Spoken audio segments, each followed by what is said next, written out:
Back नाज़रीन, और बड़ी जबरदस्त गर्मा गर्म गुफ्तगू चल रही है पाकरू के इस बड़े जबरदस्त टॉपिक पर। तो हम पादी साहब की तरफ बढ़ते हैं। तो पादी साहब जी, पाकरू के बगैर क्या हम खुदा में या रास्तबाज खुदा में कायम रह सकता है? नहीं सर, इसकी कोई पॉसिबिलिटी है ही नहीं। वाह, अच्छा। क्योंकि खुदा के पाकरू के बगैर हम बिल्कुल नहीं चल सकते। ये बिल्कुल ऐसे ही है जैसे किसी शख्स में दिल धड़क रहा हो। अगर मैं आपसे कहूं कि सर आपका दिल अगर बंद हो जाए तो क्या आप जिंदा रहेंगे? या मेरा दिल बंद हो जाए तो क्या ये तसव्वुर किया जा सकता है कि कोई शख्स जिंदा रह सकता? नहीं। इसी तरह अगर कोई शख्स पाकरू के बगैर है तो वो जिंदा तो है, इस जमीन पर चल फिर रहा है, खा पी रहा है, शादियां अटेंड कर रहा है, बच्चों की सालगिरह कर रहा है, स्कूल भेज रहा है, उन्हें स्कूल से लेके भी आ रहा है। बिल्कुल ठीक है। लेकिन रूहानी तौर पर उसका खुदा से कोई ताल्लुक नहीं, जब तक वो तौबा करके खुदा के पाकरू को हासिल नहीं करता। और इसमें एक छोटी सी चीज मैं मजीद ऐड करता चलूं कि खुदा का पाकरू हर एक उस शख्स के अंदर काम कर रहा है जो मसीह को कबूल कर चुका है, और मसीह तक लाने के लिए भी खुदा का पाकरू ही काम करता है। इस कुर्रे अर्ज को वो कंट्रोल कर रहा है खुदा के कलाम के साथ मिलकर। खुदा का कलाम समझ ही नहीं आता सर इसके बगैर। आमीन। वाह वाह वाह वाह। आप एक पासबान हैं, आपने आज तक हजारों सरमज दिए होंगे, बिल्कुल, अपनी कलीसिया में भी, बाहर जाकर भी, लेकिन आप ये फील करेंगे कि आप जस्ट उसको डिलीवर कर सकते हैं। आप उसको जस्ट डिलीवर कर सकते हैं। आप अपने घर में बैठ के एक अच्छा पैगाम तैयार कर सकते हैं, दुआ कर सकते हैं कि खुदा मुझे अच्छी आयात दे, उनकी तरतीब दे, ताकि जब मैं लोगों तक पहुंचाऊं तो वो लोगों के लिए बाइस बरकत हो। लेकिन उसकी समझ किसको आएगी? जिसको खुदा का पाकरू समझा देगा। और जो उसको समझने के लिए तैयार होगा। तो मैं ये समझता हूं कि बतौर पासबान मेरी ये ड्यूटी है कि मैं पूरी दिल जमाई के साथ, जोर शोर के साथ खुदा का कलाम सुनाऊं, लेकिन साथ ही ये दुआ करूं कि खुदा पाकरू तो बरकत देना, ताकि जो अल्फाज मेरे मुंह से निकले वो लोगों के लिए जिंदगी बख्श मान जाए। वाह वाह वाह। तो खुदा के पाकरू के बगैर मैं नहीं समझता कि हम कुछ भी कर सकते हैं, ना इसको अंडरस्टैंड कर सकते हैं, ना इस पर अमल कर सकते हैं। उस पर अमल करने के लिए भी जरूरी है कि हम खुदा के पाकरू के साथ जुड़े रहें, और जब हम खुदा के पाकरू के साथ जुड़े होंगे तो फिर हम आगे बढ़ सकेंगे। वाह, पाकरू के बगैर मतलब समझ नहीं आ सकती, खुदा के भेदों की समझ नहीं आ सकती, खुदा के कलाम की समझ नहीं आ सकती, और पाकरू के बगैर हम खुदा को पहचान भी नहीं सकते। क्या ख्याल है सर? जी सर, जरा थोड़ी सी वजाहत एक और भी मैं चाहूंगा कि पाकरू जो है वो कलीसिया को किस तरह से तैयार कर रहा है सेकंड कमिंग के लिए या आमद सानी के लिए? सर, मसीह की मोहब्बत से खुदा का पाकरू ही हमें भर सकता है और वो फोकस कर सकता है। खुदा का पाकरू इस दुनिया में रहते हुए क्राइस्ट को हम सब की नज़रों में बहुत ऊपर लेकर जाता है। ये मेरी ज़िंदगी का एक्सपीरियंस है, क्योंकि ये दुनिया इतनी ज़्यादा लुत्फ से भरी हुई है। जी बिल्कुल बिल्कुल ठीक है, एंटरटेनमेंट से भरी हुई है। आप देखें कि जगह जगह पर खाने के रेस्टोरेंट्स खोल रहे हैं। बिल्कुल, ये भी खुदा के कलाम के मुताबिक है। लोग खाते पीते होंगे, और दुनिया की चकाचौंध के अंदर हम इस तरह से घिर चुके हैं कि हमें कुछ और नजर नहीं आ रहा। लेकिन यहाँ पर खुदा का पाकरू मौजूद है, जो इन तमाम रोशनियों में एक ऐसी लाइट बन के उभरता है कि वो फोकस करवाता है क्राइस्ट की तरफ। यहाँ पर बहुत सी रोशनियां जल रही हैं, और उन रोशनियों का मकसद क्या है कि कुछ चीजों को हाईलाइट किया जाए, स्टूडियो को खूबसूरत बनाया जाए। बिल्कुल ठीक है। इसी तरह से जब खुदा का पाकरू हमारी जिंदगी के अंदर होता है तो वो कलीसिया को तैयार करता है इस चीज के लिए कि एक बहुत बड़ा इवेंट होने वाला है। आमतौर पर हम लोग क्रिसमस की खुशियों में बड़ा महब हो जाते हैं। बिल्कुल, ईद क़यामतुल मसीह आ रहा है और जुलूस लेके लोग निकलते हैं पाम संडे पे, लेकिन इससे भी बड़ा एक इवेंट आने वाला है, और इवेंट होना है अभी। आमीन। ये इवेंट हो चुके हैं। अब क्राइस्ट दोबारा पैदा नहीं होता। बिल्कुल ठीक है। हर साल हम उसकी यादगिरी के लिए वो इवेंट मनाते हैं, लेकिन हम ये नहीं कह सकते कि आज क्राइस्ट पैदा हुआ है वहां पे। जी, ये तो 2000 साल पहले का वाकया है, लेकिन एक इवेंट होने वाला है जिसके लिए पाकरू प्रिपेयर कर रहा है, पूरी कलीसिया को तैयार कर रहा है हालेलुया, कि मसीह की आमद के लिए तैयार हो जाओ। और पूरी दुनिया में लोग तैयार हो रहे हैं, पूरी दुनिया में लोग तैयार हो रहे हैं, और उनका फोकस अब दौलत जमा करना नहीं है, उनका फोकस बड़े बड़े बंगले बनाना नहीं है। बिल्कुल ठीक है। उनका फोकस मालो दौलत जमा करना नहीं है, उनका फोकस ये है कि कब यीशु आए, जैसे कलाम में लिखा दुल्हन कहती है आ। वो लोग तैयार हो रहे हैं, और उनको मसीह की तरफ, आसमान की तरफ फोकस कौन करवा रहा है? खुदा का पाकरू। हालेलुया, ये उसका काम है, ये उसकी वाइटल ड्यूटी है इस जमीन पर। वो ईमानदारों को बार बार ये बात बावर करवाए कि तुम इस जमीन के नहीं हो, तुम इस जमीन के नहीं हो, तुम इस जमीन पे अपना दिल ना लगाओ, उन चीजों पर जो आसमान पर हैं तुम्हारे लिए रखी, उनकी तरफ अपना ध्यान लगाओ। ये पाकरू है जो करता है। अब पाखरू से बपतिस्मा ले लिया और सदराज हो गया, लेकिन तरक्की नहीं है। क्या इस हालत के बारे में थोड़ा सा बयान कीजिएगा?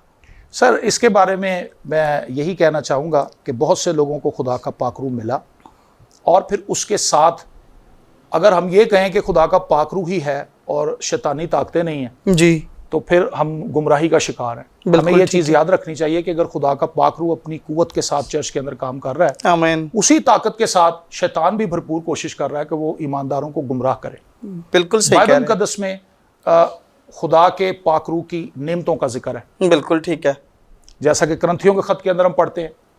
उसके अलावा रोमियो के खत के अंदर उसके 12वें बाब में नेमतों का जिक्र है। बिल्कुल। उसके अलावा इफ्सियों के खत के अंदर उसके 4थे बाब में इसका जिक्र है, जहाँ पे उस्ताद का जिक्र है, नबी का। ये सब ब्लेसिंग है जो कलीसिया को मिली हैं। फिर उसके अलावा शिफा की नेमत है, ईमान की नेमत है। ये सारी नेमतें चर्च को इसलिए दी गई हैं ताकि वो ग्रो करें।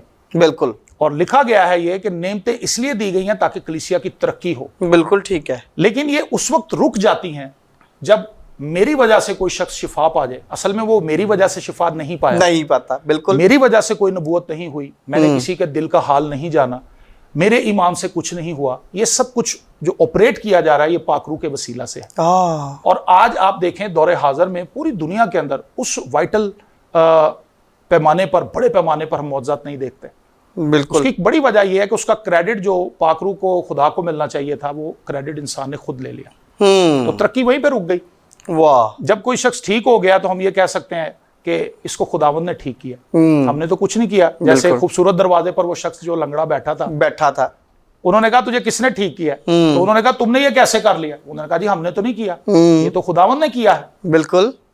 और अगर आप उनकी दुआ पढ़ें, जब उनको डराया धमकाया गया और उनसे कहा गया कि यीशु का नाम लेकर तुमने मुरादी नहीं करनी जी, उनके ताल्लुक से बड़ी खूबसूरत बात लिखी है कि उन्होंने फिर सबने मिलकर दुआ की और उन्होंने कहा कि तू उनकी धमकियों को देख, तो अपने खादमों को कुव्वत दे और तू मौजे कर।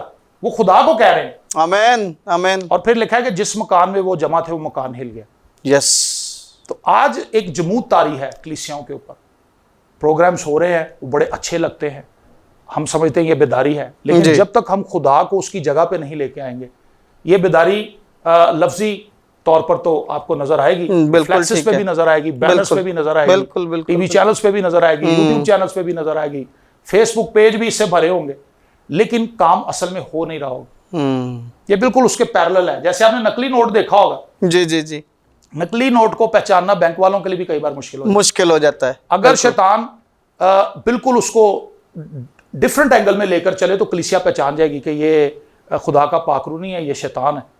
वो बिल्कुल उसको साथ लेकर चलता है। अगर मैं आपको गत्ते का एक नोट दूं, उस पे 1000 लिख दूं दोनों साइडों पे, और अपने हाथ से कायदे आजम की तस्वीर बना पाकिस्तान की तस्वीर बनाने की कोशिश करूं और आपकी खिदमत में पेश कर दूं कि जनाब ये 1000 का नोट मेरी तरफ से आपके लिए पेशे खिदमत है, तो आप कहेंगे सर ये तो गत्ता है, बिल्कुल ठीक तो नहीं है। लेकिन अगर मैं एक ऐसा नकली नोट लेके आऊं जिसके अंदर तार का कोई हेर फेर हो या उसके ऊपर जो उन्होंने सिंबल्स बनाए होते हैं वो कुछ कम हो, पेपर उसका थोड़ा खराब हो, तो शायद आप धोखा खा जाएं। बिल्कुल ठीक कह रहे हैं। तो इब्लीस जो है वो इन सब चीजों को जानता है, इसीलिए वो बड़ी मिली जुली चीजें साथ साथ लेकर चलता है। तो चर्च के लिए बहुत इंपॉर्टेंट चीज है, बड़ी ये खास बात है चर्च के लिए कि वो खुद कलाम को पढ़े, पासबान खुदा के कलाम को पढ़ने वाला हो और वो अपने चर्च को एजुकेट करने वाला हो कि ये नेमतें जो बच्चों आपकी जिंदगी में काम कर रही हैं ये आपकी वजह से नहीं है, इसके लिए शुक्र करो। और जितना ज्यादा हम खुदा के पाखरू के लिए शुक्रगुजार होंगे, हमारी खिदमत के लिए दरवाजे खुलने शुरू हो जाएंगे। वाह वाह वाह। और खुदा का पाखरू जब चर्च के अंदर आता है तो वो माहौल फिजा को बदल देता है।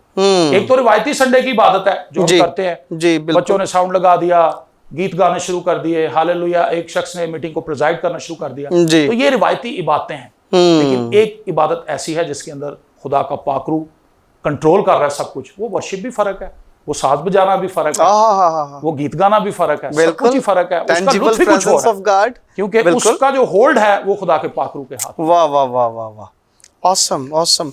मतलब अगर तरक्की नहीं हो रही जी तो इसका मतलब है लैकनेस है, हमने पाखरू को काम नहीं करने दिया। Yes definitely. और जब वो काम नहीं कर रहा तो हमने उसको एक साइड पे कर दिया। आपने हमारी जिंदगी में कोई इंटरफेरेंस नहीं करना, whatever we do, whatever we like, we will do, हम वही करेंगे। और उसके बाद तरक्की जो खुदा आपकी या मेरी ज़िंदगी में करना चाहता है, इट मीन्स वो बंद हो गई। और इस तरह से जब तरक्की नहीं हुई तो पाखरू कैसे फिर काम करके हमें यीशु मसीह के लिए तैयार करेगा। और एक बड़ा क्वेश्चन है यहाँ पर कि हम बहुत दफ़ा हम ईमानदार पाखरू को काम नहीं करने देते, इंटरफेरेंस नहीं करने देते, और जब तक आप कहेंगे नहीं वो आपकी ज़िंदगी में काम नहीं करेगा, वो आपको तैयार नहीं करेगा। उसके लिए आपको इजाज़त देनी पड़ेगी। आप कहें पाखरू मुझे मेरी ज़िंदगी में काम कीजिए, मुझे तब्दील कीजिए, मेरे अंदर जो है ये इन चीज़ों की कमी है, वो आपके लिए काम करेगा। लेकिन आपको कहना पड़ेगा, आपको फॉलो करना पड़ेगा, आपको कलाम पढ़ना पड़ेगा ताकि आप पाखरू की उन हदायत को पहचान सकें। ये ऐसा ही है कि जैसे अगर हमारे पास फ़ोन नहीं है तो हम फ़ोन कर नहीं सकते, हम बात नहीं कर सकते। ये ऐसे ही है कि जब अगर हम चाहते हैं कि हम पाखरू आपकी ज़िंदगी में काम करें और आसमान के भेद आप तक पहुंचाए, तो आपको पाखरू के साथ वक्त गुजारना पड़ेगा और पाखरू की उस आवाज़ को सुनना होगा जो कि वो हम तक पहुंचाना चाहता है। जब हम आदी हो जाते हैं किसी की आवाज़ सुन सुनकर तो हमें मसला नहीं होता उससे बात करने में। सेम उसी तरह से अगर हम पाखरू के साथ आदी हो जाते हैं गुफ्तगू करने के, तो आपको मैं बताना चाहता हूँ, इनकरेज करना चाहता हूँ, हम खादिम हैं और हम हर रोज़ हर लम्हा पाखरू से बात करते हैं। और जब हम पाखरू से बात करते हैं तो हम कर करके इतने को फेमिलियर हो चुके होते हैं कि हम बात करते हैं, अंदर बात करते हैं और हमें जवाब मिल जाता है। हम बात करते हैं, छोटी सी बात करते हैं और हमें उसका आंसर मिल जाता है। क्यों, कैसे पता चला? क्योंकि हम उनके साथ, पाखरू के साथ इतने फेमिलियर, दिन रात हर वक्त ऐड अप रहते हैं। तो मेरे अजीजों, याद रखिए इस बात को, पाखरू आपके लिए गिफ्ट है, आपको मिलना है, ये आपको दे दिया गया है, हासिल करना है आपने, आप काबिल हो जाए। अगर ये ऐसा ही है कि अगर हमारे पास अरबों रुपए की जायदाद है और हमारा बेटा छोटा है तो उसको नहीं मिलेगी। उसके लिए आपको काबिल होना पड़ना है। आप बढ़ें, तरक्की करें और बालिग हों ताकि उसकी आवाज़ सुन सकें, उसके साथ चल सकें। याद रखिए, आप मसीह आपसे बहुत प्यार करता है, यीशु मसीह आपसे बहुत प्यार करता है, इसलिए उसने अपना पाक रूह आपको दिया ताकि आप तैयार हो ज़मीन पर और आसमान पर जब हम जाएं तो मसीह के साथ रह सकें। मेरे अजीजों, इजाज़त दीजिएगा। और सर आपका भी बहुत शुक्रिया, आपका भी बहुत शुक्रिया, थैंक यू वेरी मच कि आप तशरीफ़ लाए और हमने इस बड़े ज़बरदस्त टॉपिक को कोशिश की कि लोगों तक पहुंचाया जा सके। और मैं ईमान रखता हूं कि खुदा के रूह के वसीला से ये पहुंचा भी है। तो नाज़रीन, बहुत शुक्रिया और आपका भी शुक्रिया कि आपने ये प्रोग्राम हमारे साथ मिलकर देखा है। और हम एक नए प्रोग्राम के साथ, बेदारी शो के साथ, एक नए टॉपिक के साथ दोबारा हाजिर होंगे। तब तक देखते रहिए जरमाया टीवी और बरकत पाते रहिए। God bless you all.